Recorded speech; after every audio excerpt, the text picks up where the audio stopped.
President Bola Ahmed Tinubu of Nigeria has declared a state of emergency over growing insecurity in the West Africa country, and as such, banned open grazing, with a call on Herders Association to tell their members to surrender illegal weapons in their possession, and as well gave a matching order to the Department of State Services, DSS, to recruit more forest guards to chase away terrorists and bandits from all forests in Nigeria. President Bola Ahmed Tinubu also called on members of the National Assembly to review existing laws in Nigeria and give rooms for the establishment of state police. In his words, President Bola Ahmed Tinubu, while declaring the state of emergency on security matters on Wednesday, said, "Today, in view of the emerging security situation, I have decided to declare a nationwide security emergency and order additional recruitment into the armed forces. By this declaration, the police and the army are authorized to recruit more personnel. The police will recruit an additional 20,000 officers, bringing the total to 50,000. Although I had previously approved the nationwide upgrade of police training facilities, the police authorities are, by this statement, authorized to use various National Youth Service Corps camps as training depots. The officers being withdrawn from VIP guard duties should undergo crash training to debrief them and deliver more efficient police services when deployed to security-challenged areas of the country. The DSS also has my authority to immediately deploy all the forest guards already trained to flush out the terrorists and bandits lurking in our forests. The agency also has my directive to recruit more men to man the forests. There will be no more hiding places for agents of evil. My fellow Nigerians, this is a national emergency, and we are responding by deploying more boots on the ground, especially in security-challenged areas. The times require all hands on deck. As Nigerians, we should all get involved in securing our nation.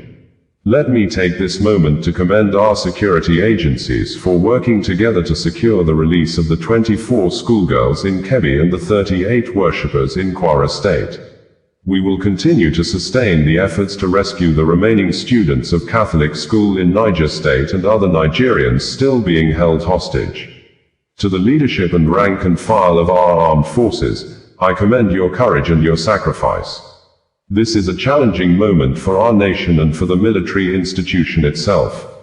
I charge you to remain resolute, to restore peace across all theaters of operation, and to uphold the highest standards of discipline and integrity. There must be no compromise, no collusion, and no negligence. The Nigerian people are counting on you, and this administration will provide the support you need to succeed. In addition, our administration will support state governments which have set up security outfits to safeguard their people from the terrorists bent on disrupting our national peace. I call on the National Assembly to begin reviewing our laws to allow states that require state police to establish them. States should rethink establishing boarding schools in remote areas without adequate security. Mosques and churches should constantly seek police and other security protection when they gather for prayers, especially in vulnerable areas. Our administration created the Livestock Ministry to address the persistent clashes between herders and farmers. I call on all herder associations to take advantage of it, end open grazing and surrender illegal weapons. Ranching is now the path forward for sustainable livestock farming and national harmony. The federal government, in collaboration with the states, will work with you to solve this problem, once and for all. I sympathize with the families who have lost their loved ones in recent attacks on soft targets in Kebbi, Borno, Zamfara, Niger, Yobe, and Kwara states.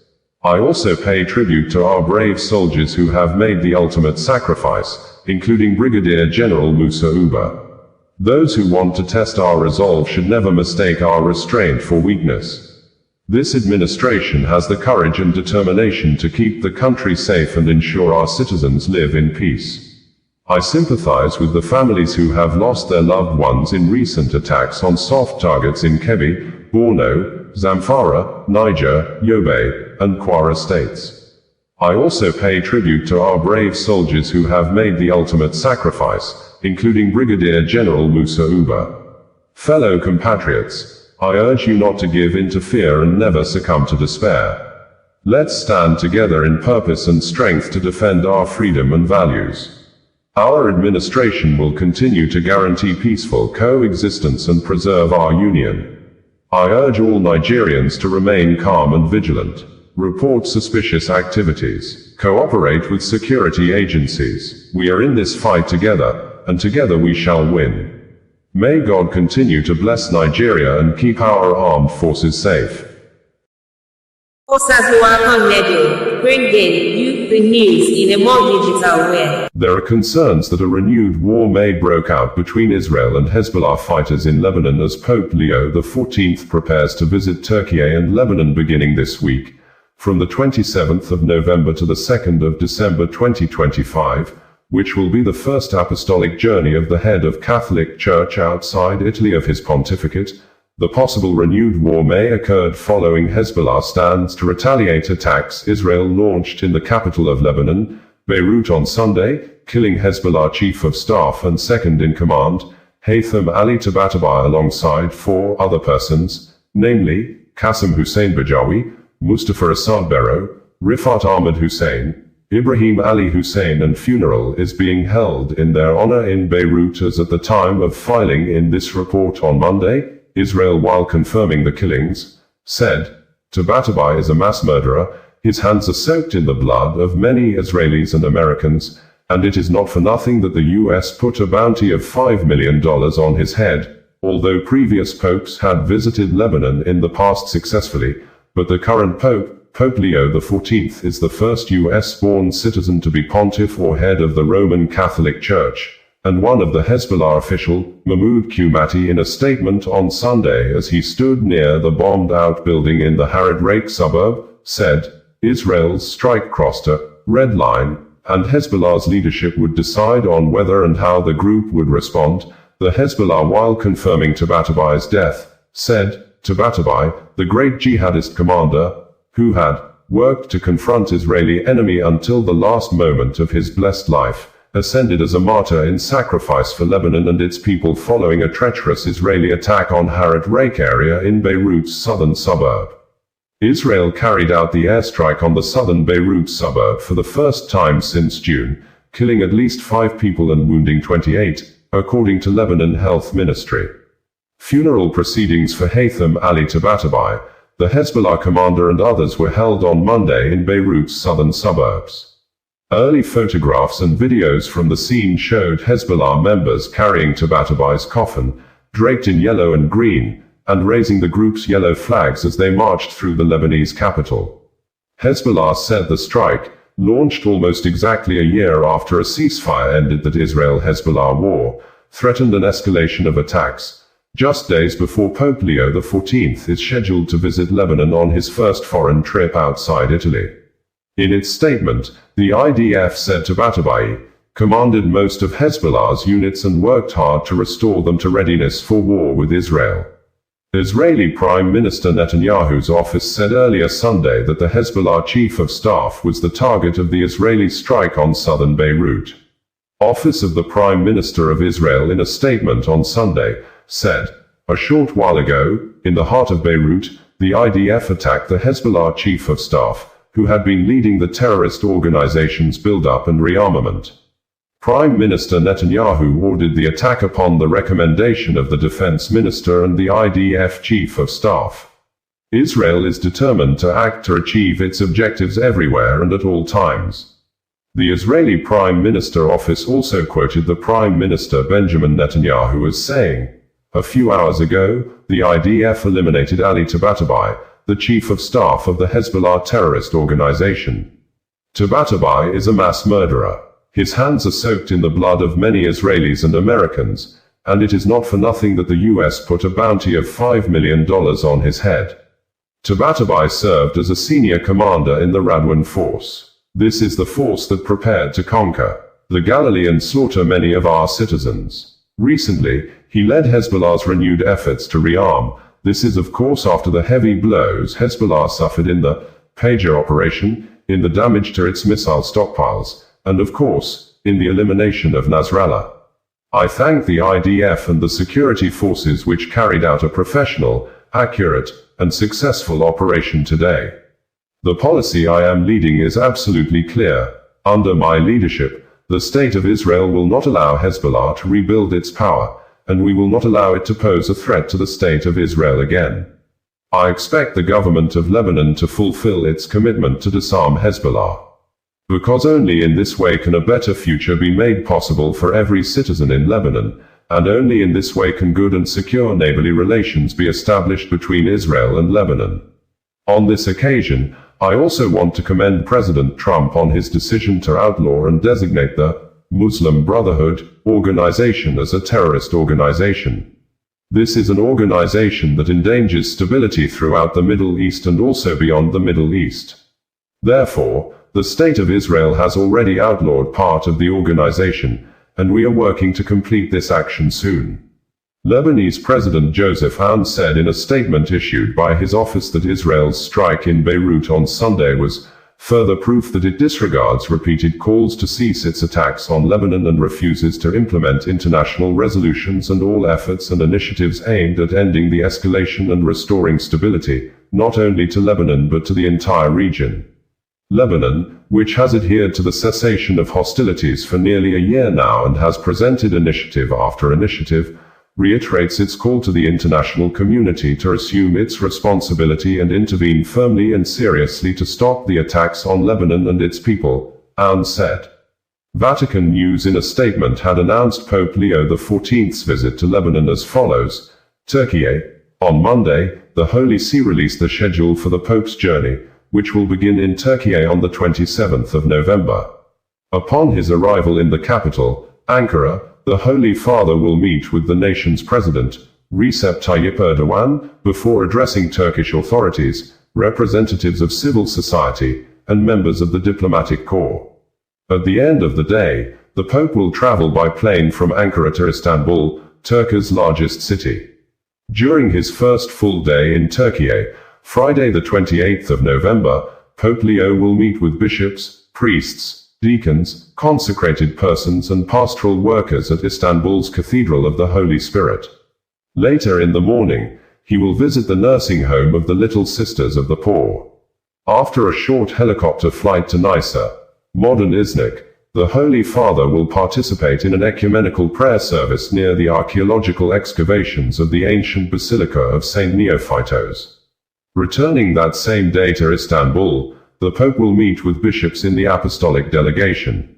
On Saturday the 29th of November, Pope Leo will begin his day with a visit to the Sultan Ahmed Mosque, the famous Blue Mosque, before meeting privately with leaders of the local churches and Christian communities at the Syriac Orthodox Church of Mor Ephraim. In the afternoon, he will take part in a doxology at the Patriarchal Church of St. George, the seat of the Ecumenical Patriarchate of Constantinople. Following the service, Pope Leo XIV will meet with Ecumenical Patriarch Bartholomew I, with the two leaders signing a joint declaration in the Patriarchal Palace. The day will conclude with Holy Mass celebrated in Istanbul's Volkswagen Arena. The Holy Father's schedule for Sunday the 30th of November, the Feast of St. Andrew the Apostle, begins with a prayer visit to the Armenian Apostolic Cathedral. Later that morning, Pope Leo will attend a divine liturgy at the Patriarchal Church of St. George. Following an ecumenical blessing at the conclusion of the liturgy, the Pope will have lunch with Ecumenical Patriarch. Lebanon. In the afternoon, after a farewell ceremony at Istanbul's Ataturk Airport, Pope Leo XIV would begin the second leg of his apostolic journey by flying to Beirut, Lebanon. Upon his arrival, the Pope will hold separate meetings with the President of the Republic, the President of the National Assembly, and the Prime Minister of Lebanon. He will then give his customary address to Lebanese authorities, representatives of civil society, and members of the diplomatic corps. Pope Leo has a busy day on Monday the 1st of December, beginning with a visit to the tomb of Saint Charbel Makhlouf at the monastery of Saint Maroun in Anaya. From there, he travels to the shrine of Our Lady of Lebanon in Harissa, where he will meet with bishops, priests, consecrated persons and pastoral workers.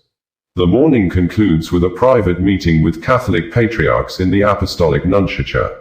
In the afternoon, Pope Leo will hold an ecumenical and interreligious meeting in Martyrs Square in Beirut. Later, in the square in front of the Maronite Patriarchate of Antioch in Bikirke, Pope Leo will meet with young people of Lebanon. The final day of the Pope's apostolic journey, Tuesday the 2nd of December, will see the Holy Father visiting staff members and patients of the De La Croix Hospital in Jal ed-Dib. Pope Leo will then have the opportunity for silent prayer at the site of the Beirut port explosion, which occurred in 2020. The Holy Father will then celebrate Holy Mass at the Beirut waterfront, the final major event of the journey to Lebanon. Pope Leo is scheduled to depart from Beirut Tuesday afternoon, with a scheduled arrival at Rome's Fiumicino International Airport shortly after 4 p.m.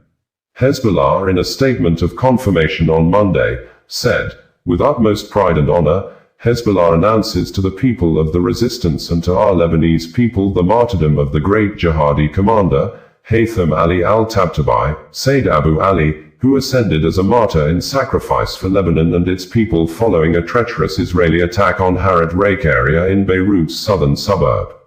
The great commander joined his martyred brothers after a long period of awaiting the meeting with Allah Almighty, following a life filled with jihad, sincerity, dedication, and steadfastness on the path of resistance. He spent his blessed life working tirelessly in confronting the Israeli enemy until his last moments. He knew no fatigue or hesitation in defending his land and people. He dedicated his life to the resistance since its inception and was among the leaders who laid its foundational structure, enabling it to remain strong, dignified, and capable of defending the homeland and achieving victories. Allah bestowed upon him the lofty honor of martyrdom, and his great sacrifice will inspire his brothers in the resistance with renewed hope, determination, and strength to persist on this path. As he was in his life a source of strength and inspiration, his pure blood will empower the fighters to continue with steadfastness and courage to thwart all the schemes of the Zionist enemy and its sponsor, America. We extend our condolences and congratulations to our master, the Imam of the age, Imam al-Mahdi, may Allah hasten his reappearance, to his brothers fighters and fellow resistance fighters, to the steadfast supporters of the resistance, and to all free people in the world on the martyrdom of this great jihadi commander and his companions who were martyred alongside him. We also extend our condolences to their honorable families, asking Allah Almighty to grant them patience and comfort, and wishing the wounded a swift recovery. Bringing you the news in a more digital way. Justice James Omotosho of the Federal High Court sitting in Abuja, Nigeria Federal Capital Territory on Thursday convicted and sentenced Mazi Nnamdi Kanu to a passionate prison term of life imprisonment against the penalty of death sentence he said he ought to have pronounced on the Biafra Republic agitation leader over the statements Mazi Nnamdi Kanu made on October 20, 2020 through Radio Biafra during the warlike situation between the civilian population and Nigeria security operatives following series of reports that the Nigeria security operatives were shooting and killing innocent unarmed protesters, who were protesting against bad government and police brutalities tagged Ends's protest. Justice Omotosho in his ruling, said, Nnamdi Kanu was responsible for the killing of 175 security operatives during the Ends's civil-military war-like situation on October 20, 2020, and Justice Omotosho in his ruling, failed to state the numbers of civilians that were killed by Nigeria security operatives during the war-like situation that apparently forced Nnamdi Kanu to start teaching the civilians on how to manufacture Molotov cocktail, also known as petrol bombs, urging them to go and meet welders to buy bulletproof doors from the welders to defend themselves, and launched a retaliatory defensive attacks against the Nigeria security operatives who were accused of turning the peaceful protest into a barrage of gunfire, human rights violations and abuses. Justice Omotosho convicted Nnamdi Kanu on counts 4 and 5 over the Ends's protest, and he described Nnamdi Kanu action during the violent protest as an act of terrorism. On count 1, Justice Omotosho convicted Nnamdi Kanu for an act of preparatory to commit terrorism over statements made by Nnamdi Kanu in May 2021. Justice Omotosho in the ruling claimed and ruled that Nnamdi Kanu declared war against security operatives in the southeast states without provocation. This statement by Justice Omotosho apparently made him look like a biased person, because after Justice Omotosho read the entire 7-count charge and convicted Nnamdi Kanu, Justice Omotosho thereafter recognized a media news report and broadcast of Nnamdi Kanu on April 25, 2021, wherein Nnamdi Kanu vowed to avenge the killing of Akonso, the then head of Eastern Security Network, ESN, by a combined team of Nigeria security operatives led by the Nigerian Army under the command of former Chief of Army Staff, late Lieutenant General Taurid Lagbaja, who was then the General Officer commanding GOC 82 Division. The Nigerian Army insisted in its report that Akonso was killed during exchange of gunfire with the security operatives, but Nnamdi Kanu rejected the claim and repeatedly stated that Akonso was killed in his sleep and the killing was a pure case of assassination by the federal government of Nigeria as a way to weaken the people of southeast states and denied them the ability to be able to establish the Eastern Security Network, ESN, to defend themselves against Boko Haram terrorists and expansionist foreign Fulani invaders from different countries like Mali, Gambia, Senegal, Nigerian Republic and Chad that were advancing from the northern part of Nigeria and cruising through the Middle Belt states to southeast, southwest and south-south states. For the record, killing of Akonso by security operatives apparently marked the genesis of the full-scale guerrilla war between the Biafra armed group and the armed forces of Nigeria, including other Nigeria security operatives. Justice Omotosho also convicted Nnamdi Kanu for the creation of unlawful organization over the establishment of ESN in a broadcast Nnamdi Kanu made in December 2020, stating that the ESN has been created to protect the people of Southeast against Boko Haram terrorists. After the ruling, Justice Omotosho stated that the Boko Haram terrorists, among other terrorist groups, are making people not to enjoy life in Nigeria. Thereafter, the prosecution lawyer, Adigboyegba Awomolo, told the court that in the last few days or weeks, Nigeria has been a season of victim upon victims of terrorism. Adigboyegba's statement may be in line with the current high rate of attacks by terrorists advancing from the northern Nigeria to the southern part, kidnapping and killing people like never before. That aside, Justice Omotosho also ruled that Nnamdi Kanu was responsible for the killing of Ahmed Gulak, the former presidential aide who was killed on May 30, 2021 in Owerri on his way to the airport after conducting election primary. According to Justice Omotosho, Nnamdi Kanu act of declaring sit-at-home to mark the 2021 Biafra Heroes Day led to the killing of Ahmed Gulak. In addition, Justice Omotosho ruled that Nnamdi Kanu is responsible for the killing and beheading of military couple, Master Warrant Officer, MWO, Audu M. Linus, retired, and Private Gloria Matthew, who were on transit to Imo State for the traditional wedding on Saturday, April 30, 2022 at Olu in Imo State, a time Nnamdi Kanu had already been rearrested from Kenya and detained as of June 2021 at the custody of the Department of State Services almost a year plus before the military couple were caught and killed by gunmen suspected to be Biafra armed group. For the purpose of clarity, Justice Omotosho attributed these events of killings to Nnamdi Kanu apparently to satisfy the basic requirements of the law in line with Nigeria criminal justice system that borders on terrorism, that Nnamdi Kanu's statements were not mere threats, that, indeed, the statements caused an impact in the society. This, Justice Omotosho ruled and held that Nnamdi Kanu is responsible for the every Monday sit-at-home in the southeastern states of Nigeria, even in the face of the fact that the every Monday sit-at-home in the region began on August 9, 2021 after Nnamdi Kanu was not seen in court following his rearrest from Kenya, and people decided to enforce every Monday as a sit-at-home day in the southeast states of Nigeria to demand the unconditional release of the rearrested and detained Biafra Republic agitation leader. Details of the major parts of Justice Omotosho ruling are transcribed and presented verbatim below. Their rights to make sure it happens. In the broadcast of the 16th of May 2021, also contained in the exhibit PWW, the defendant in the beginning of the broadcast stated thus: "My name is Mazi Nnamdi Kanu. I am the leader of indigenous people of Biafra, IPOB, and director of Radio Biafra and Biafra Television. I will remain a loyal servant on the people of Biafra. He further stated around 51 minutes mark, and I quote, "If God is on our side, which I know he is, the army of Nigeria will die in Biafra land. Everybody will die. I will be the one leading it. By God's grace, everything called Nigeria will perish in Biafra land. The world must be prepared for what is to come. I want to let Katrina Lang and the British government to know that we have chosen the path of death and people are dying every day. We have to develop the mindset of, after this, which even though NATO is there, will not. NATO is there. We say that we are ready to die and everyone that comes to kill us will die also. Because things will start happening in the next 14 days, in the next 2 weeks, the slaughter will begin to happen.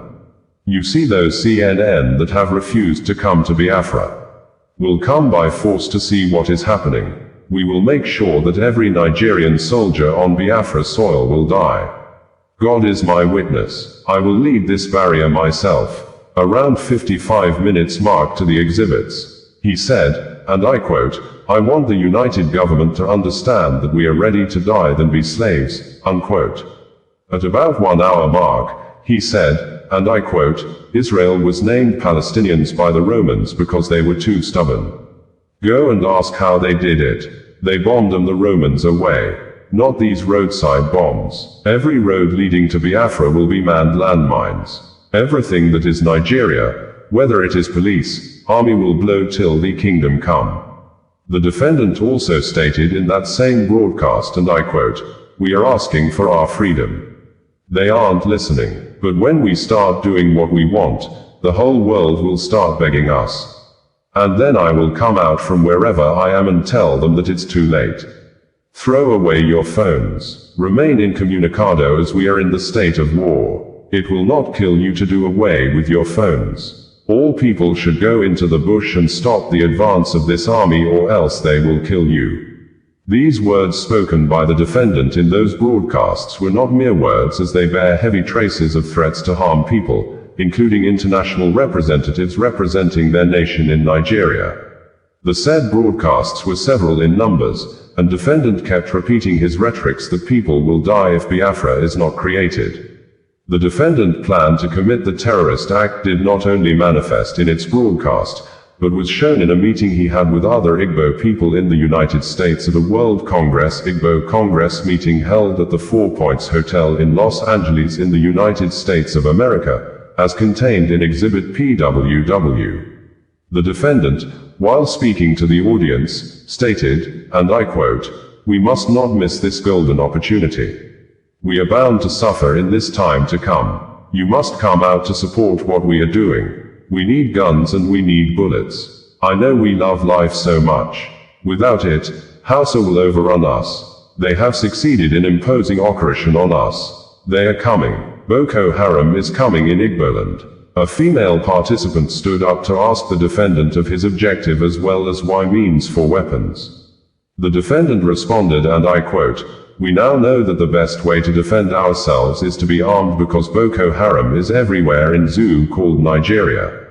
So we need guns and bullets, and those of you in America will give it to us." Also, on the 22nd day of this month, something will happen called the blood moon. Most of you don't know that just before the Civil War there was blood moon. There was blood moon in 67, and it only happens once in a while because after this year we will be free. No matter what happened, if we don't get Biafra, everyone will live to die. We are not joking.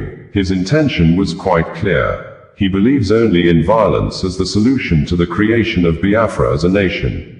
And at the said World Igbo Congress, most of the participants were quite alarmed by the expressions as is planned. And so they kept asking if he had considered the option of peaceful dialogue, to which the defendant was adamant that only violence could lead to the achievement of his aim. These threats of violence are nothing but terrorist acts which was duly carried out by his followers. As will be seen later in this judgment, the defendant knew what he was doing while making these violent statements. He obviously had an objective which won the face of, it is political, that is, secession of the state of Southeast, South-South and some Middle Belt states from the Federal Republic of Nigeria to form Biafra. The defendant was also bent on achieving his objective with the use of violence. And he didn't mind if his own people die in that process. As one of the crucial elements in establishing crime, the intention and the knowledge with which defendant carried out the acts can be expressed by him, if not so expressed by, can be deduced from its conduct or activities or other connected circumstances. See Bahrain and Federal Republic of Nigeria. From the uncontroverted evidence led by the prosecution, particularly the procast contained in Exhibit PWW, it is clear that the defendant committed acts preparatory to an importance of terrorist acts. The defendant had the opportunity to explain but failed and deliberately refused to take that opportunity. Thus, he did not place any evidence before this court to explain the contents of the contest of the said broadcast or any reason which may be exculpatory in his favor. Having failed and deliberately refused to enter defense or give explanation, the court will rely on the uncontroverted evidence of the prosecution.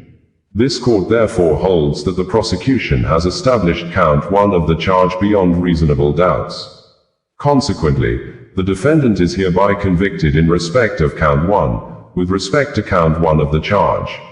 The defendant was charged with making a broadcast received and had in Nigeria with intent to intimidate the population, issue deadly threats that anyone who flout a sit-at-home order should write his will, as a result of which, banks, schools, markets, shopping malls, fuel stations domicile in the eastern states of Nigeria were not open for businesses, citizens and vehicular movements in the eastern state of Nigeria were grounded.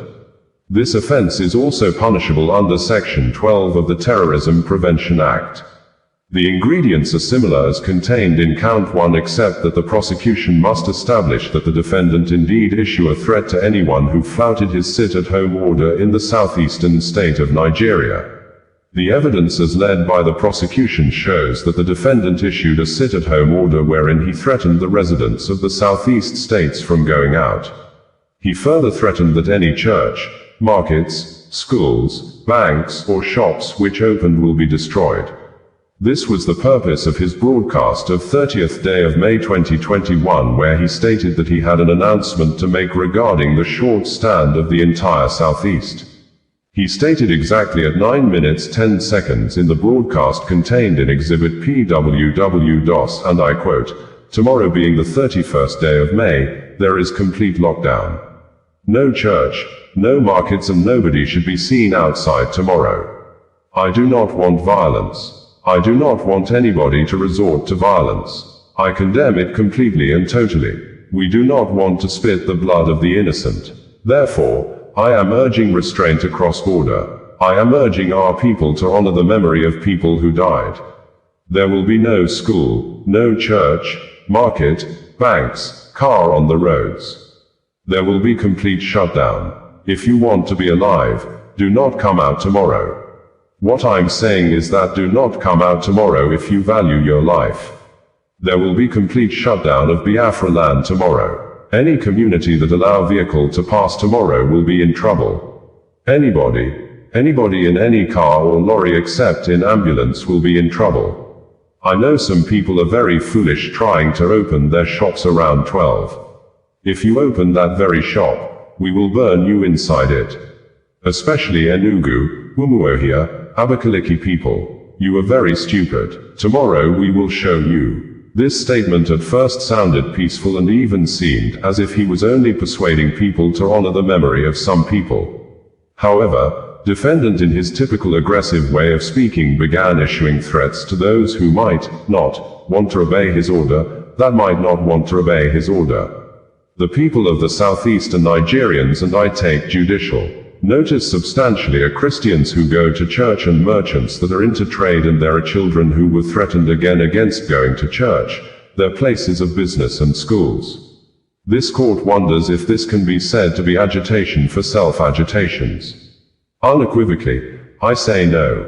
The people of the southeast of Nigeria are entitled to their right to personal liberty, freedom of movement under Section 35 and Section 41 of the Constitution of the Federal Republic of Nigeria 1999 as amended. The third session provides, and I quote, "Every person shall be entitled to his personal liberty and no person shall be deprived of such liberty save in the following cases and in accordance with the procedure permitted by law. A. In execution of the sentence and order of court in respect of criminal offense of which he has been found guilty. B. By reason of his failure to comply with the order of court and in order to secure the fulfillment of any obligation imposed upon him by law. C. For the purpose of bringing in before a court in execution of order of court or upon reasonable substitution of his having committed a criminal offense. D. In the case of a person who has not attained the age of 18 years for the purpose of his education or welfare, he in the case of persons suffering from infectious or contagious disease, person of unsound mind, person addicted to drugs or alcohol, vagrants for those or purpose of those care or treatment or protection of community.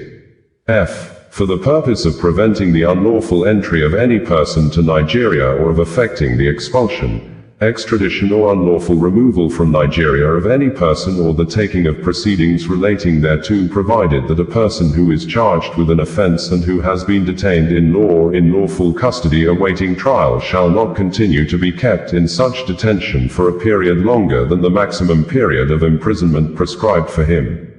Section 41 provides every citizen is entitled to move freely throughout Nigeria to reside in any part therefore thereof, and no citizens shall be expelled from Nigeria or refuse entry thereby or exit. Therefore, they are also entitled to their right to freedom of religion as expressed under Section 38 of the Constitution of the Federal Republic Nigeria. The right to personal liberty, movement, religion are complementary of each other. Jealousy guides these rights and their basic rights which enact to them as being human beings. These rights are so fundamental. Kindly see my Lord Agagu JCA has initiated on this in Okafo versus Lagos State Government, and another citation. The people of the Southeast cannot be ordered to sit at home by a person, especially for someone who is not a legally recognized official of the federal government or an official of any of the states. The only person entitled to restrict movements of person within Nigeria is the President or the Federal Republic of Nigeria under emergency power under Section 305 of the Constitution of the Federal Republic of Nigeria 1999 as amended. The President can order for a curfew area where there is a crisis or natural disaster. The defendant is not the President of the Federal Republic of Nigeria, thus lacks any power to so declare a sit-at-home in any part of the country. The defendant arrogated to himself power he lacks, and with the threat of violence order the residents of the southeastern state to stay at home or face the consequences of the disobedience. This is an unconstitutional act which is subversive and amounts to nothing more than a terrorist act. It is also a notorious fact that the people of Southeast have been subjected to sit-at-home threats on Mondays for years now. PW4, who stated that he was stationed in the Southeast, especially in Imo State for some years, gave evidence that Monday sit-at-home is a usual occurrence wherein the town are deserted, even the farmlands. PW4 also gave evidence on the death of one Ahmed Gulak, a former aide to the former President Goodluck Jonathan, that the said Ahmed Gulak had been killed by IPOB men in portion to the order of defendant.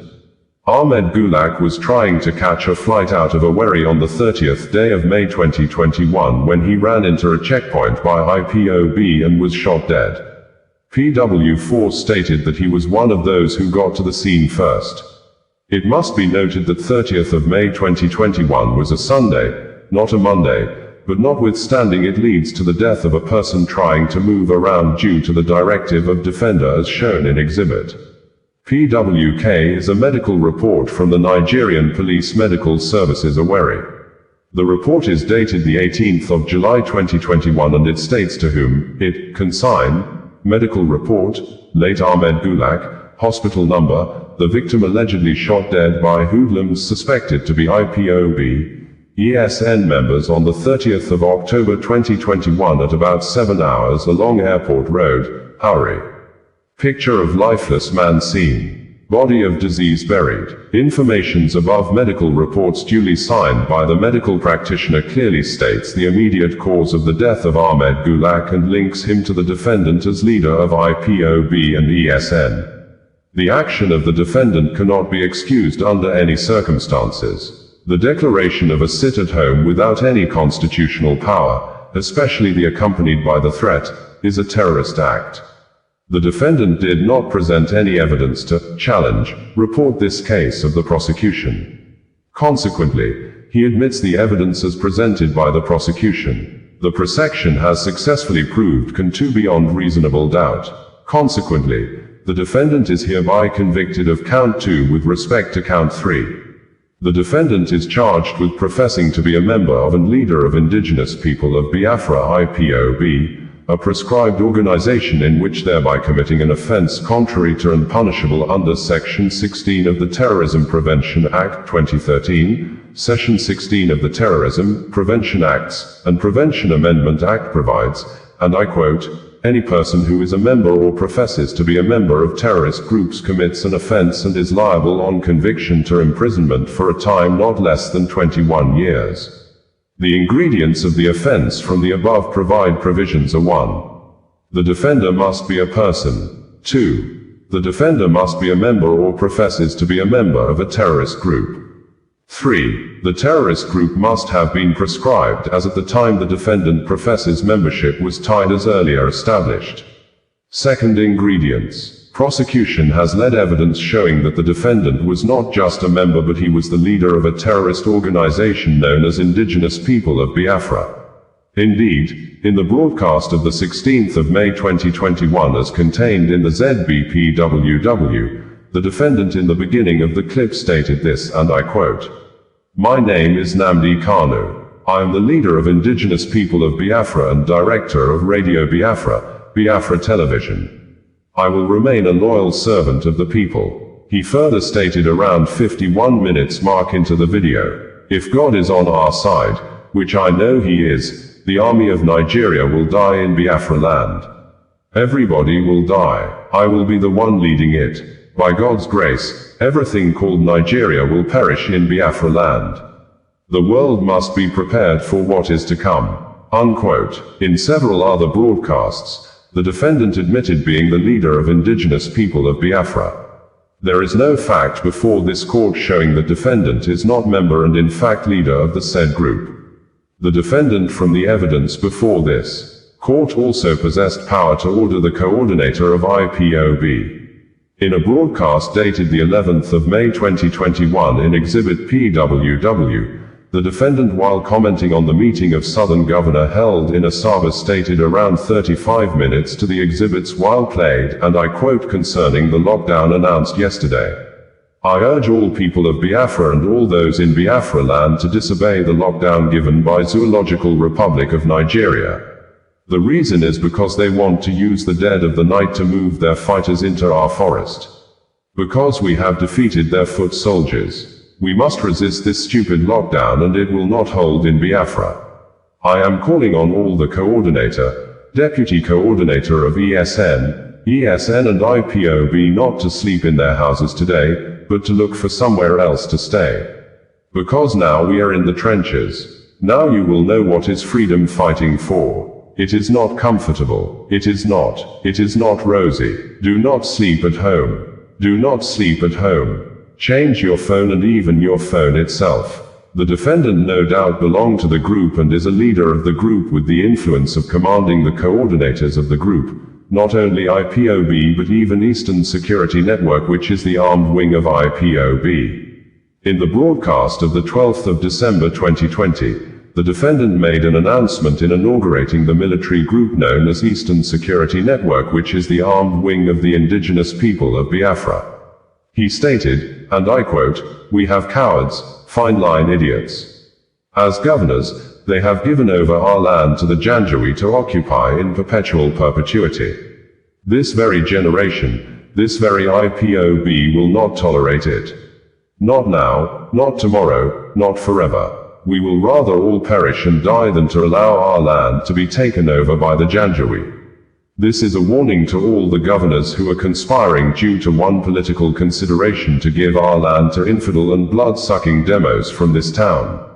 It cannot happen, not under our watch. We are being told that some of these invaders come from Senegal, Gambia, Mali, from Nigerian Republicans and from Chad, according to Governor of Katsina State. Therefore, we are setting up the Eastern security networks to combat the excesses of these vagabonds, criminals from crossing, along the same line as Amotekun, the one set up by Mieti Allah. What we are launching before the war today is Eastern Security Network, not a Biafra army. And we will let the world know when the army is too much. Too much. But for our present purposes, we are setting it up to defend our land Biafra against marauders from the Sahel and the term incursion led by terrorists, Fulani to be precise. In the coming days you shall see them in their uniform performing the critical issue of providing security for our land. The defendant who was feasibly agitated, continue in the broadcast by stating no governor in the southeast and south-south have been able to form a security outfit. Therefore I must defend our land to the very last blood. We shall not stop, not now, not tomorrow, not forever, until our land is get rid of vultures of this Fulani terrorist. In the third video broadcast there was a side video of the man of the Eastern Security Network dressed in black with red cap waving black flag with insignia of Eastern Security Network. This is therefore no doubt the prosecution has established the second ingredient beyond reasonable doubt. With respect to the third ingredient, the evidence before this court shows that IPOB is a proscribed group. I take judicial notice of session under section 122 of the Evidence Act of the order made by my learned brother Nyako J in suit number FAC ABJCS A71 2017 between Attorney General of the Federation versus Indigenous People of Biafra today dated the 20th of September 2017, wherein the activities of indigenous people of Biafra were prescribed. He sent order crystallized, which is the Federal Republic of Nigeria Official Gazette number 99 in volume 104 dated the 20th of September 2017, titled Terrorism Prevention Order, number Terrorism Prevention Order of 2017. The Gazette writes, and I quotes, "Nothing is hereby given that by the order of Federal High Courts in suit number FACABJCS 871 2017. Dated the 20th of September 2017. As per the schedule to this notice, the activities of indigenous people of Biafra are declared to be terrorist and illegal in any part of the country Nigeria, especially in the southeast, south-south region of Nigeria as prescribed, portion to Section 2 of the Terrorism Prevention Act 2011 as amended. 2. Consequently, the general public is hereby warned that any person or group of persons participating in any manner whatever in any form of activities involving or concerning the prosecution of the collective intention or otherwise of the said group will be violating the provision of the Terrorism Prevention Act 2011 as amended and liable to prosecution. The import of the above is that beginning from the commencement date of the 20th of September 2017, any person claiming to be a member of IPOB commits a terrorist act. The defendant by his broadcast of the 11th of May 2020, the 12th of December 2020, professed to be a member of prescribed group. Thus is the breach of Section 161 of the Terrorism Prevention Amendment Act 2013, consequently is hereby convicted of count 3. On count 4 and 5, which are closely related, the defendant is charged with inciting members of the public in Nigeria to halt and kill Nigeria security personnel and their family members, thereby committing offense under Section 1 sub 2H of the Terrorism Prevention Amendment Act 2013. The session provides as follows. Any person of body corporate who knowingly or outside Nigeria direct or indirectly willingly incite, promises or induces any other person by any means whatsoever to commit the act of terrorism or any of the offenses referred to in the acts, commits an offense under the act and is liable to conviction to maximum of death sentence. The ingredients of the offense which the prosecution must establish beyond reasonable doubt are 1. The defendant must be person of body corporate. 2. The defendant must have directly or indirectly incites, promise or induced other person by any means whatsoever to commit the consent terrorism act. 3. The defendant must have directly or indirectly incited, promised or induced other persons by any means whatsoever to commit the terrorist act willingly or knowingly. The defendant have been established to be a human being by the prosecution for the second ingredient. It is important to understand what incitement means, and according to Supreme Court by Nikitobi DSE of blessed memory, the incassa and the state citations applied hold, and I quote, "An encouragement here means an art of making someone to feel brave or confident enough to do something by giving active approval in support of the crime." Incitement also have the element of encouragement by incitement. The person is provoked by a strong passion or feeling to commit an offense. The word set is a word of quite a number of synonyms. The two words set on connotes the resemblance of casing to attack or chase. Like one maybe say the future man, prepare the bait to set on the fish. It also adds the element of antagonism and instigation. The art of instigating means something happened by the actions or conduct of a person who is the starter. By the act of instigation, the co-accused is prepared or gingered to commit an offense. Likewise, the online Oxford Dictionary defines its incitements as follows: the action of provoking unlawful behavior, urging someone to behave unlawfully. The Cambridge Dictionary also defines incitements as follows, and I quote, "The art of encouraging someone to do or to feel something unpleasant or violent." Drawing from the above definitions, the incitements involve provoking or instigating people to do an unlawful act in their instant terrorist acts. The prosecution has led evidence showing that the defendant made broadcasts inciting public to take up arms against the security personnel in Nigeria to kill them and their family members. The broadcast of 21st day of October 2020 is contained in the PWW. The defendant said, and I quote, "Radio Biafra is now in the hand of the enemy of our freedom. I don't know how much they paid for it, but I know that Britain spent over 4.8 billion a few days ago to suppress what is happening. That is what they have done. I told you a while back that Britain was now in charge of what is happening in the zoo. And you thought that I was joking. They have now come with their clampdown, but they are now going. They are not going to succeed. Radio Biafra belonged to us. But why is it not playing out our program right now?" The defendant also stated, "I am telling you people to go to the bush. Whenever you see a military convoy, you attack them. Whenever you see a police convoy, attack them. They are human beings, and they also beat any person with a police uniform or any army. Any army uniform is an enemy of the people." Unquote. Around 57 minutes to this video mark, the defender stated, and I quote, "They came to Tinubu. It is surprised that after British High Commissioner came to Tinubu, they opened fire on protesters in Lagos. You should know that the woman is a devil. A big, big devil. She too will go. We get a common pence." The defendant was referring to Katrina Lang, the British High Commissioner at that time. The defendant also said, "From what will happen in Aba between today and tomorrow, we tell you how serious we are. Every police officer with uniform. Once you come out from your house with police uniform, you a dead man." Working callers were calling in from places like Aba, like toll gates and other parts of Lagos, Ibadan, Abuja, Jos, Abia State. Even one Jacob called from Nasarawa State. And the defendant kept giving orders for these callers and other listeners to kill every police and soldiers. The defendant even told the people how to build and improvise bombs. He asked them to go to filling station to get fuel in a bottle and put a rag in it. Then they should set the rag at a blaze and throw it at soldiers. In responding to a call from Abuja in that same broadcast of the 20th of October 2021, the defendant, while inciting his listener to attack the relative of security personnel, stated, and I quote, that every commander they have given his name feeds. Find his children. I want to get him in trouble. When they take me to court and ask why I said such thing, I will tell them why. Find the commander. His name is Ifu Umata. Find his children. Find his children. The commander of those on the ground find their children very, very important.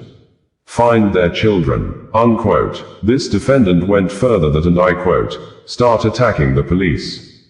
Take the guns, use them against them. Manufacture Molotov cocktail, manufacture bombs to bomb them, unquote.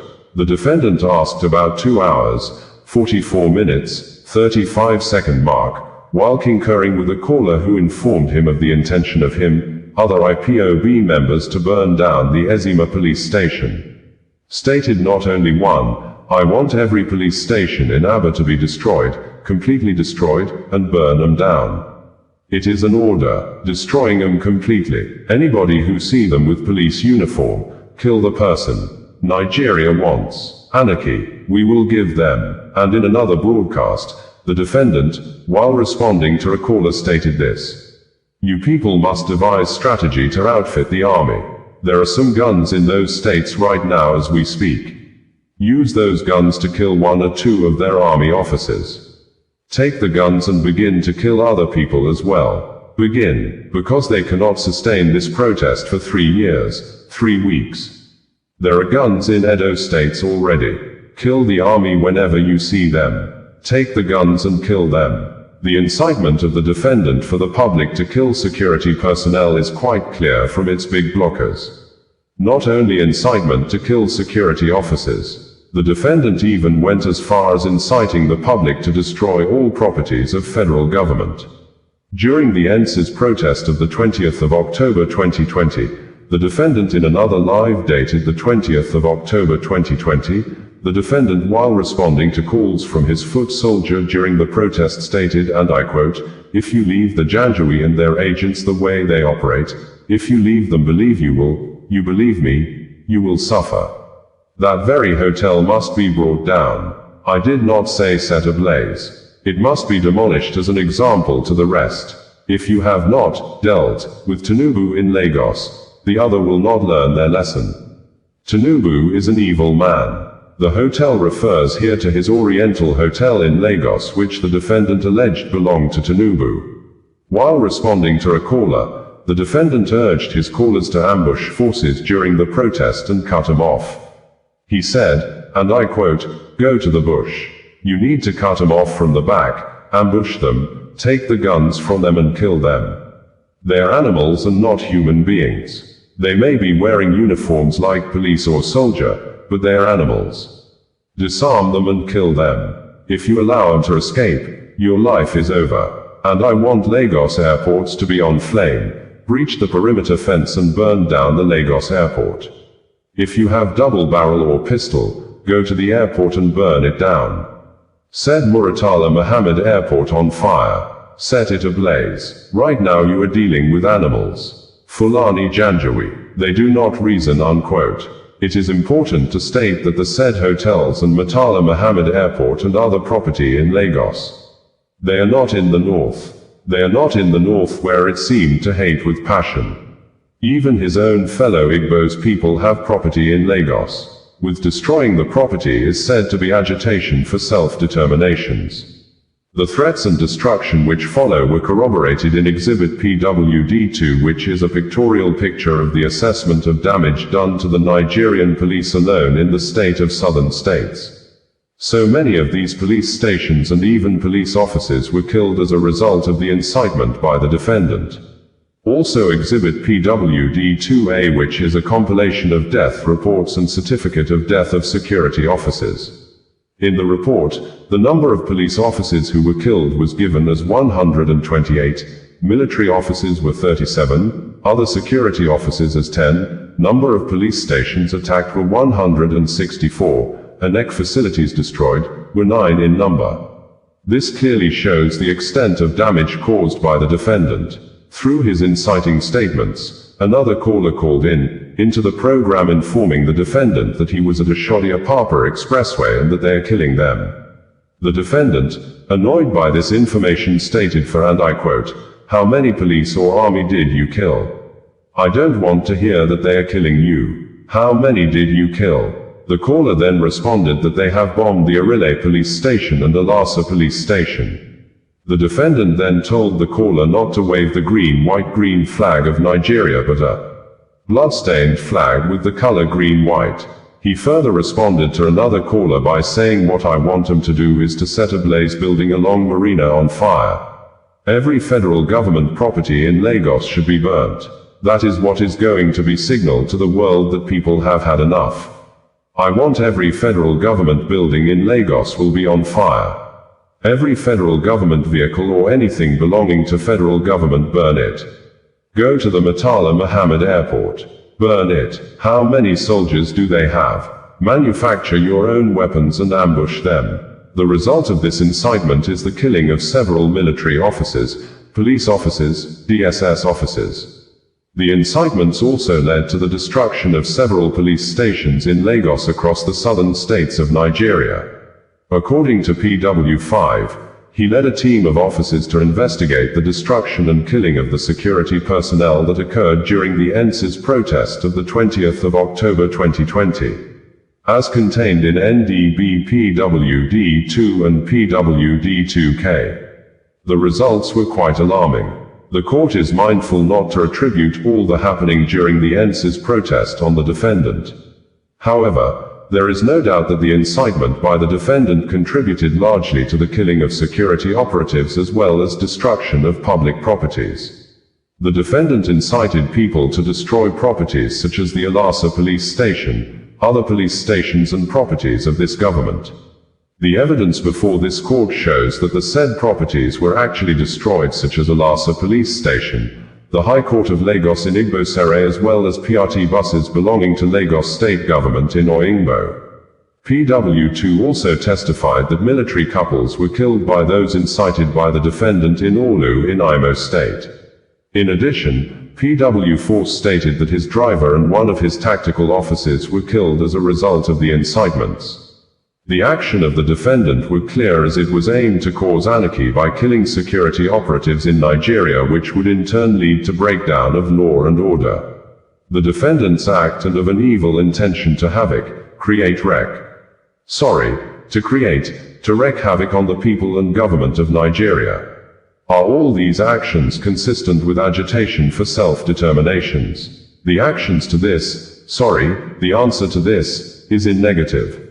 His violent outbursts as well as his instigations of the public to attack and kill security officers in southern Nigeria without provocation was done, barbaric and without any conscience whatsoever. The defendant did not feel any concern for the family of the officers who were strained.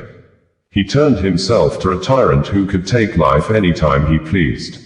Such persons cannot be allowed to remain in society of sane minds. His shocking instigations to kill other human beings was incomprehensible, and these court hereby condemn it. But I must say that evidence extracted in this judgment is minute and very small to the avalanche of evidence and broadcast before these courts by the defendant. The defendant made extremely threatening statements, incited people to violence. The prosecution unsuccessfully discharged his body of proof in counts 4 and 5 beyond reasonable doubt. Consequently, the defendant is hereby convicted of the said count 4, 5. Now count 6. For count 6, the defendant charged with the offense of making a broadcast received and heard in Nigeria within the juris of this court in furtherance of an art of terrorism against the Federal Republic of Nigeria and the people of Nigeria, in which he directed members of the indigenous peoples of Biafra, a proscribed organization, to manufacture bombs, thereby committing an offense punishable under Section 1(2)(f) of the Terrorism Prevention Amendment Act 2013. Section 1(2)(f) of the Terrorism Prevention Act 2013 provides a person or body corporate who knowingly in or outside Nigeria, directly or indirectly willingly assists, felicitates, organizes or directs the activities of person, organization engaged in any act of terrorism. The ingredients of the offense expected to be established are 1. The defendant must be a person or body corporate. 2. The defendant must have assisted, facilitated, organized or directed the activities of person or organization engaged in terrorist activities. 3. The defender must have willingly or willingly assisted, facilitated, organized or directed the activities of persons, organization engaging terrorist acts. The defendants herein have been established to be a human being. As to the second and third ingredient, the prosecution has led evidence to show that defendant has directed membership of the terrorist organization to build bombs, other explosives in order to attack security operatives, indeed in full dance of its terrorist actions and following the incitement of person to kill defendant security operative. The defendant also directed his members to build explosive devices, particularly Molotov cocktail, about 1/30th of a minute, 36 seconds of the broadcast of the 20th of October 2020 as contained in Exhibit PWW. The defendant, while responding to a caller about NS's protest, stated, and I quote, "Now this night, I want graduates to go to work, graduates of chemical engineering, those who were born as engineers. Manufacture any ordnance you can because they are coming to kill you anyway regardless of what you do. Go and manufacture any ordnance. I am calling on the youth in the middle belt and I want any bridge that they can use to reinforce to be destroyed. They are going to come from the middle belt this night. We have engineers everywhere, people who are intelligent. Go back now and give us your own version of Molotov cocktail. We must destroy them before they destroy us. Every youth tonight, anybody with a police uniform anywhere, especially in Aba, in Lagos. Once you have police uniform or any army uniform, that person is your enemy. Attack them because if you don't, they will kill you. If you are a graduate of physics or chemistry, no sleep for you tonight. Go and manufacture something to destroy the police and every army, police position, starting from this night." During the said broadcast, while responding to a caller named Jacob from Nasarawa State, the defendant even told the people how to build an improvised bomb. He asked them to go to filling station to get fuel in a bottle, put a rag in it that then they should set the rag ablaze and throw it at a soldier. A Molotov cocktail, according to Wikipedia.com, that I assess at 1 a.m. on the 20th of November 2025, a hand-drawn incendiary weapon consisting of a fragile container filled with flammable substances equipped with a fuse in use. The fuse attached to the container is lit and the weapon is thrown scattering on impact.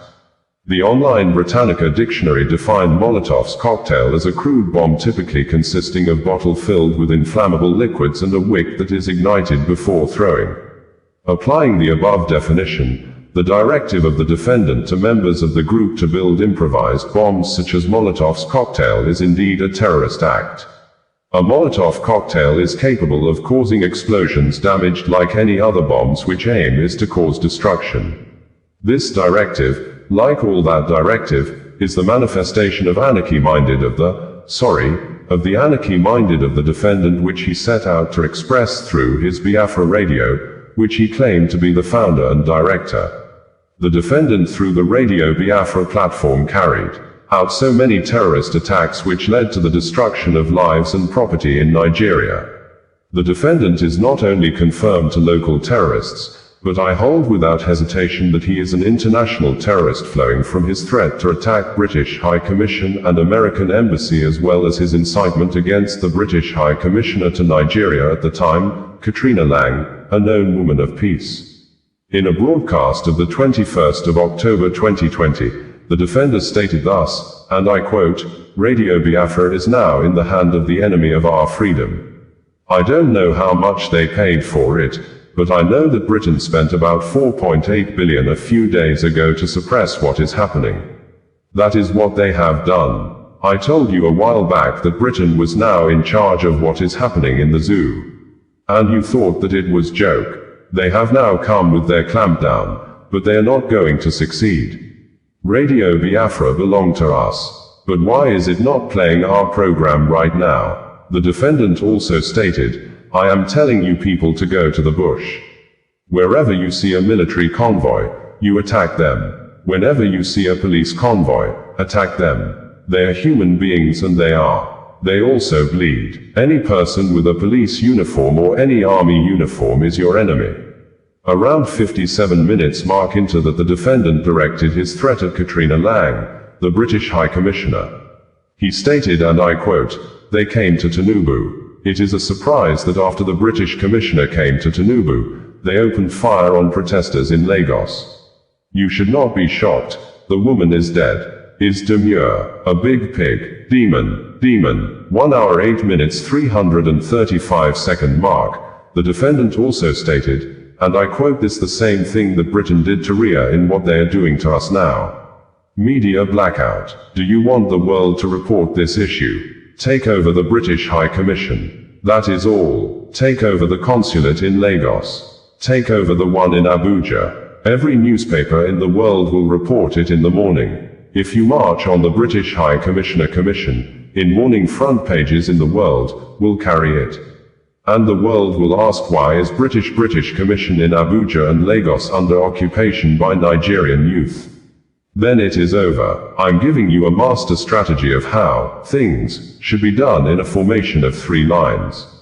There is something I want you to do. I'm announcing it on air so you understand. People should go to every weather shop.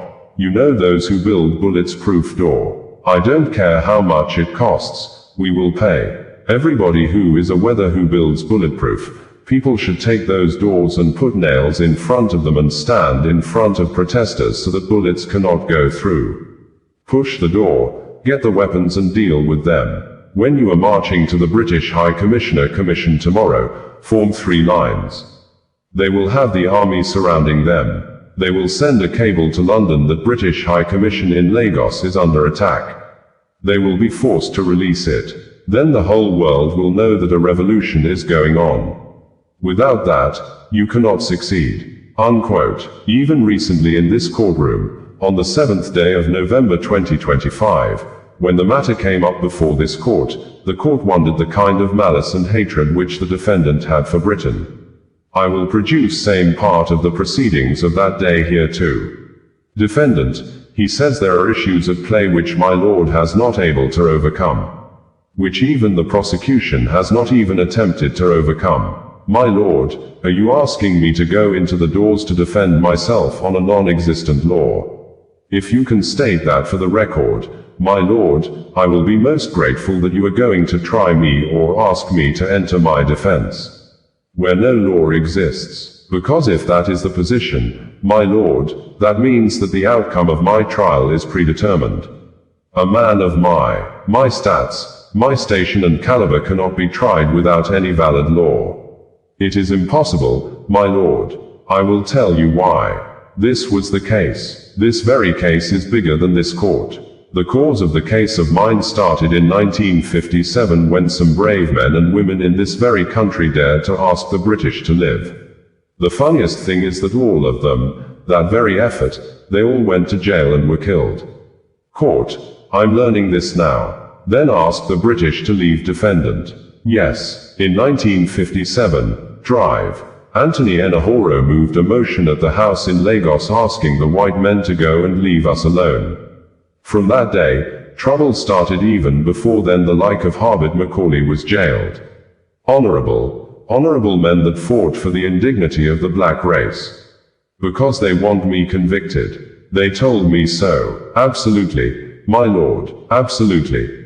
100% they told me. They said, I will come to court to hear your case. When prosecutions open their case. When you start your cross-examination. When you refuse your no-case submission. I am telling you what happened a year and a half ago. When you file your no-case submission and is rejected, you will not go into trial.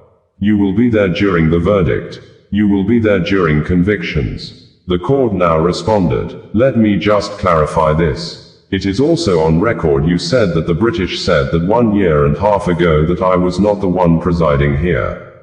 I want to say this, that I know my brother too. That was a certain. It will not get into that level of having anything to do anything, because the way you are putting it, I want to say this. I do not have any relationship with the British. I have come here to do justice. I reiterate, can you commence your defense so that if you commence today, I can extend time for you, because your time has ended today. For the US Embassy, it will have been attacked if not for the closure as a result of the protest. The defendant at about 2:22 hours 24 minutes 50 seconds mark of the video of 21st day of October 2020 broadcast in LGBTWW stated, "American embassy is shut down. Why won't they shut down? People are protesting." This statement regarding the embassy of United States of America is quite loaded. The statement could mean several things, none which are palatable or peaceful. What exactly does the defendant mean by the American embassy is shut down? Was he trying to attack the embassy if it has not shut down as a result of protest or incite order to do same as he did in British embassy? The inference to be drawn from the statement is that the defendant meant to do harm to the embassy of United States by attacking or invading the embassy. Under international law, the premises of an embassy or high commission of a foreign nation is deemed invaluable. That means that even though the land belongs to host country, it cannot invade such premises. See Article 22 of Vienna Convention on Diplomatic Relationship. Article 22 of Vienna Convention on Diplomatic Relations 1961. It provides the premises of missions shall be invaluable. The agent of the receiving state may not enter them except with the consent of the head of the mission. 2. The receiving state is under special duty to take all appropriate steps to protect the premises of the mission against any intrusion or damage and to prevent any disturbance of the peace of the mission or impairment of its dignity. 3. The premises of the mission, their furnishings and other properties therein and the means of transport or the mission shall be immune from searched acquisitions, attachment or execution. From the above it can be said that defendant incited for people to invade. British High Commission and his threat against British High Commissioner Katrina and American Embassy is an act of international terrorism. This is the purpose of Section 3 of the Terrorism Prevention Amendment Act 2013, which provides, and I quote, "Any person who intentionally murder, kidnap, commits other attacks on persons or liberty of an international protected persons. B. Carries out violent attack on official premises, private accommodation or means of transport of an international protected person in a manner likely to endanger his person or liberty. C. Threatening to commit any such attack, commit an offense and is liable on conviction to life imprisonment." The High Commissioner is an international protected person being the representative of the British government in Nigeria as well as other staff of High Commission and Embassy of United States of America, leaving the defendant to continue his terrorist activity who have led to an international incident involving Nigeria and other foreign nations who are good partners with Nigeria. The question to ask again is whether bombing or attacking embassies of high commissions constitutes an act consistent with agitation for self-determination. Again, the answer is no. All these acts goes to show that the criminal tendency of the defendant as well as show concrete proof of his terrorist acts. Therefore, I hold without hesitation that the prosecution has successfully established count 6 against the defendant. Consequently, he is hereby convicted of count 6 of the charged with respect to concern of the charge. The defendant is charged with importing into Nigeria and keeping in Ozubulu in Ihiala local government of Anambra State within jurisdiction of this honorable court a radio transmitter known as Tram 5 Tram 50. Concealed in a container of used household items which he declared as used household items, thereby committing an offense contrary to Section 47(2)(a) of Custom and Excise Management at Cap C 45 Laws of the Federation of Nigeria 2004. The dispute as to which law provides for the offense in count 7 has been conclusively decided by the Supreme Court in case of Federal Republic of Nigeria versus Kano Chopra, whereby Lord M.L. Gaba JSE while reading the lead judgment held, and I quote, "A calm reading of the details of the facts stated as constituting the offense mentioned or named therein would clearly and undoubtedly review that it deals with the offense punishable under the provision of Section 47(2) of the Custom Excise and Management Act Cap C 45 Laws of Federation of Nigeria 2004, which provides as follows: 47(2). If a person imports or causes to be imported any goods conceived in a container holding goods of different descriptions, shall be sentenced to imprisonment for 5 years without the option of fine. It follows in the above circumstances that the mention of the Criminal Court Act has been Chapter C-45 or Chapter C-45 in Laws of Federation of Nigeria 2004 is a mere mistake in place of correct law. The Customs and Excise Management Acts under which the facts alleged to constitute an offense in Count 15 is punished and punishable. The offense in Count 15 is consequently recognizable and grounded in an extant existing law in Nigeria in which it was defined and described, unquote. Thus, the court will follow the decision of the Supreme Court and decide Count 7 based on Section 47 of the Custom and Excise Management Act. The ingredients of the offense are: the defendant must have imported or caused to be imported goods concealed in a container. 2. The imported concealed goods must have been of a different descriptions.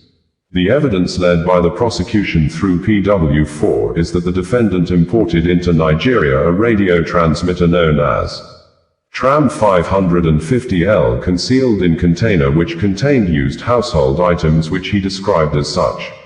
PW4 stated that indeed the Department of State Service had tracked the transmitter of Radio Biafra to a compound in Ubulisuzor in Ihiala local government of Anambra State belonging to one Benjamin Madugulu. The officer secured a search warrant exhibit PWT and proceeded to the compound where they recovered the container. Parallel to going to the scene, PW4 testified that he watched a video of the defendant inspecting the container and the transmitter with Benjamin Madugulu. The court visited where the container was kept in the custody of the DSS and same was admitted in evidence in the presence of defendant as exhibit and it did not object to same. The container itself contains several household items which appear to be covered for the transmitter concealed in it. The projection has led evidence to show that the transmitter was smuggled into the country without same being declared to custom. The surrounding facts also show that the purpose for which the defendant intended to use the transmitter was to broadcast program on Radio Biafra and this make it concealed the transmitter. There is also no evidence that Radio Biafra is registered with Nigeria Broadcasting Commission as stated by PW4. Thus it is safe to conclude that the concealment of transmitter is in fundraise of the legal operation of Radio Biafra by the defendant.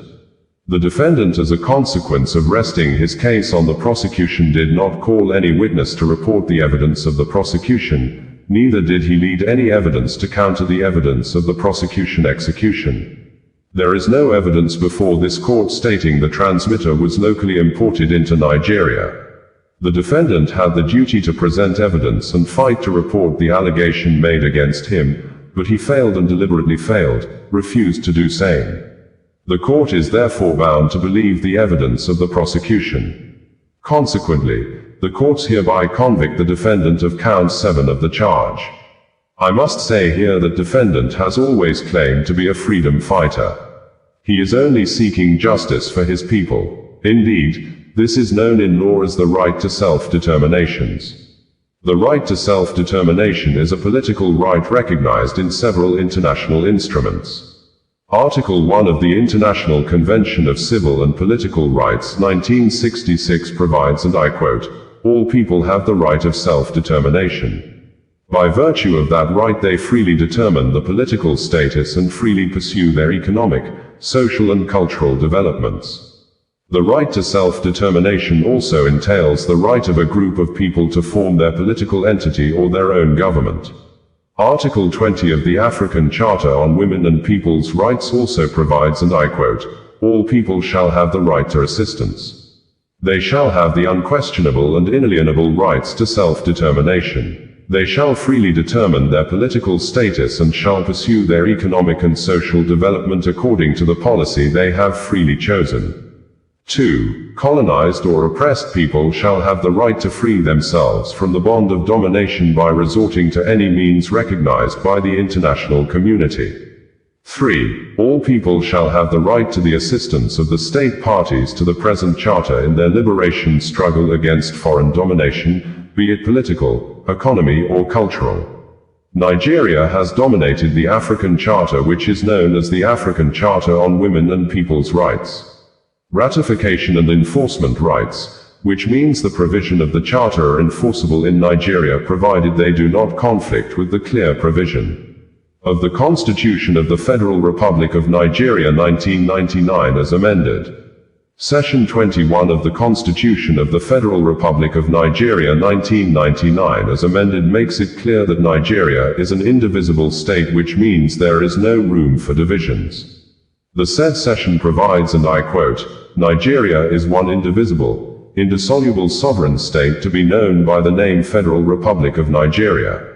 This means that anyone agitating for a breakup of the Federation of Nigeria is going against the Constitution. However, any person agitating for self-determination can do so through the National Assembly seeking for amendments of the Constitution regarding the indivisibility of Nigeria and to reflect the recognition condition of the agitating states. It is after this that the procedure can be said to be completed, but not excluding referendum. Any self-determination not done in accordance with the Constitution and laws of the country will be illegal. The defendant is not only agitating for secession of the state of the Southeast, South and some Middle Belt states, he's doing so using terrorism as a weapon. Terrorism has become a muster in the world today, and several groups have continued to use this weapon to form separate governments in Nigeria. Groups like Boko Haram, Lakurawa, IPOB have in recent years troubled Nigeria with terrorist activities. This terror group by their activities has denied innocent people the enjoyment of their fundamental rights. The action of the defendant and his terrorist organization have led to the bloodshed of innocent citizens as well as security personnel who were going about their legitimate duty. His incitement through the broadcast on Radio Biafra as well as the social media platform of the group has led to the destruction of lives and property as well as affect the daily life of his people of Southeast. The defendant did not only threaten the government of Nigeria but his own people. This is seen in a broadcast while addressing the death of one of the commander of IPOB named Akonso. The defendant on 25th day of April 2021 made a broadcast where he stated, and I quote, "Akonso was not killed on the battlefield but was killed in his village in the middle of night. Not on battlefield because of the battlefield, no army or police can defeat him. Ever since Eastern Security Network was launched I have not seen anybody tell me that their life have not improved since it was launched." Around 21 minutes marked, the defendant stated, "Vengeance is a master of appetite, forever blood-tasty never failed. Akonso is in heaven, he is going to be revenged, and by God he will be revenged. All those who had hands in Akonso dead are all dead people working, all of them." He also stated that Akonso will be mourned in a special way just like how the Oba of Benin is buried with human heads. That he said Akonso is more than Oba. Thank you. There is no doubt that this is contained in the broadcast. The defendant's statement was corroborated by PW4, who stated that upon the arrest of one of the IPOB commander named as Onye Army, he informed them that they were only to get 30 heads of humans out of 2,000 head as ordered by the defendant. This court is aware that the said Onye Army was not called as a witness in this case, and this may affect the probative value of his evidence. However, the evidence being used as corroboration to the statement made by the defendant himself refer to supporting or additional piece of evidence that supports another evidence. See Ogumbayo and the state citation, where the Supreme Court held, and I quotes, "Corroboration having been not to be a technical terms of all means, no more than evidence tending to confirm, support and strengthen other evidence sought to be corroborated. This evidence is to be to corroborate the evidence, the statement of the defendant." I must say here that the prosecution witnesses were consistent and calm in the giving of the evidence. Their calm demeanor despite provocative questions under cross-examination justified them to be witness of truth. I carefully observed them, and the only conclusion to reach is that they are witness of truth, and these courts readily believe them. The defendant on the other side, from his attitude in court, was truly very cocky, arrogant. He even stated that no court can convict him. This is a direct affront on the power of the courts, which this court will not take for granted, but will do justice. It is interesting to note that the defendant who claimed to be a freedom fighter has even caused more harm to his own people who are predominantly Christian faiths. Can this be said to be agitation for self-determination? Not at all. Agitation for self-determination cannot be to the detriment or to be detrimental to people who are supposed to be beneficiary of that said self-determination. The usual sit at home or the primary affects his own people of the southeast. The killing of people who disobey the order are his own people. Holding of closure of churches and schools as well as markets also affect his own people. They are unable to trade, go to school, farm, even worship on such days. The threat of violence and death have prevented these people from going about their legitimate businesses. Are these acts of defendant consistent with the agitation for self-determination? The answer is in the negative. Once again, the defendant was not elected by anybody, also cannot dictate for the people of Southeast, especially through intimidation and threats of violence. He is a terrorist. He must be treated as such. In final analysis, the prosecution has successfully established a 7-count charge against the defendant beyond reasonable doubts. Consequently, he is convicted on all the 7 counts. The next just 30 minutes, I go to the chambers. Anybody is free to come and get a certified true copy of the judgments. Osazuwakan Radio, bringing you the news in a more digital way. Osazuwakan Radio, bringing you the news in a more digital way.